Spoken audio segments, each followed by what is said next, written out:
ખબરોમાં બન્યા રહેવા માટે બેલ આઇકોન દબાવો અને એબીપી અસ્મિતાને સબસ્ક્રાઇબ કરો। બિલકુલ મોરબીની અંદર બ્રજેશ મિર્જા આગળ છે। 5 બેઠક બાદ હવે છઠ્ઠી બેઠકનું રૂઝાન આવ્યું। છઠ્ઠી બેઠકની અંદર પણ સ્પષ્ટ દેખાઈ રહ્યું છે ભારતીય જનતા પક્ષ આગળ છે, એટલે કે 6 બેઠકો પૈકી 6 બેઠકોના રૂઝાન આવ્યા, જે પૈકી 5 બેઠક ઉપર ભારતીય જનતા પક્ષ આગળ છે। ભારતીય જનતા પક્ષ માટે શુભ શરૂઆત, કોંગ્રેસ માટે મંગળવાર હજુ મંગળ ક્યાંય સાબિત નથી થતો, ક્યાંય પણ કોંગ્રેસનું સીધી રીતે ખાતું ખોલતું એવું નથી દેખાતું।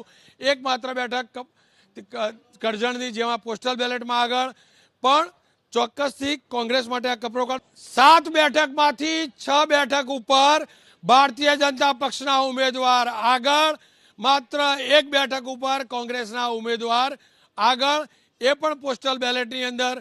ચોક્કસથી કોંગ્રેસ માટે ચિંતાનું કારણ ગણી શકાય। ફરી એકવાર જણાવી દઉં, 7 બેઠકના રૂઝાન આવી ચૂક્યા છે।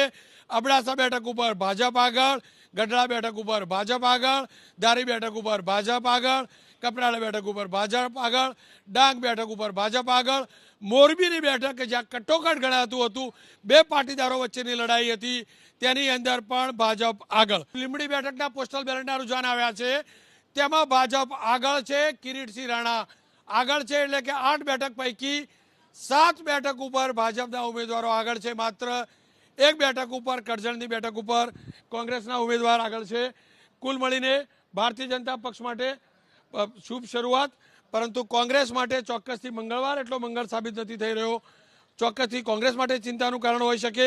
ભારતીય જનતા પક્ષ માટે શુભ શરૂઆત, કોંગ્રેસ માટે મંગળવાર હજુ પણ શુભ નથી, ક્યાંયથી પણ સારા સમાચાર નથી આવી રહ્યા।